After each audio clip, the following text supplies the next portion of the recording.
ওই যে ম্যাজিস্ট্রেট আইছে তো ওই যে কারখানার সামনে ওই স্যারের সাথে কথা বলেন, উনি দেখতে আসছে গেটের সামনে কথা কথা বলে স্যার। কয় মিনিট লাগবে আসতে? এই হাসপাতালে আছে। কোন হাসপাতালে? হ্যালো, কোন হাসপাতালে আছে? বাংলাদেশে আছে না বাইরে আছে? না, ঘে কথা বলবে না, জিজ্ঞাসা করতেছে কোন হাসপাতালে। আচ্ছা আচ্ছা, আপনার সাথে পরে কথা বলি ভাই। লাউড পাঠাই দেন, বুঝছেন?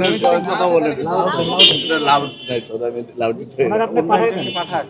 এই আপনার কাছে চাবি আছে না? এটা ধরে না। না, এটা আমার কাছে চাবি। আমারে আপনার সাথে ভালো পরিচয় দিয়েছেন, ওনার আপনি পাঠাই দেন। ওই যে মানে কইতা আছে যে আসতে একজন আসতে বলতে আসতে বলেন, ভয় নাই, আসলে কথা বলতে হবে। মানে কথা বলবো। বলেন যে আপনি ওনার পাঠান, এর পাঠান। কে বলছে? ঠিক আছে, আমি দিতে পারি। স্যার সাংবাদিক দিয়ে ফোন দিয়েছে আমারে। আপনি কি শুনতে পাচ্ছেন আমার কথা? যে মানে শিওর হচ্ছে যে মানে ঠিক কিনা ধারণা করতেছে ফেক। নিজাম নিজাম আপনাকে পরিচিত।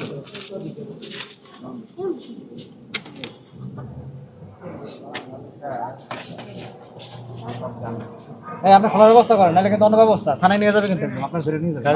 আমার কাছে তো চাবি নেই। বলেন আপনি। তখন আমি কি বলবো? আমি তো ফোন দিতেছি, আমি তো স্যার কি করি? এই ফোন আপনি এক কাজ করেন, এগুলো নিয়ে থানায় চলেন। থানায় চলেন তাহলে। গাড়ি ওখানে থাকবে, আপনাকে আমরা ছেড়ে দেবো। গাড়ি জব্দ করুন। গাড়িতে মালামাল আছে যেহেতু থানায় থাকো। এই মামলা নিষ্পত্তি হওয়ার আগ পর্যন্ত থানায় থাকবে, থানার হেফাজতে থাকবে গাড়ি। আর এখন যদি ইনস্ট্যান্ট আসে তাহলে তো দেখতে পারবো আমরা। বলেন আমার গাড়ি নিয়ে যাচ্ছে, আমি তো চাকরি করি। কারণ আমার তো আমরা ধরবো না।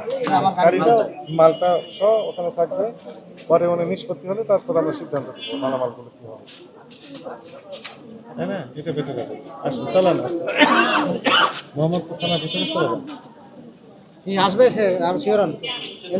উনি তো বললে আপনি সামনে আপনি হাসপাতালে কথাটা সেইভাবে আসে, জোর বলেন দেব না। কথা ওইভাবে বলেন যে বিপদের মধ্যে পড়ছি, একটু আসেন, উদ্ধার করেন। কথা বলার ভিতর তো ইয়ে আছে।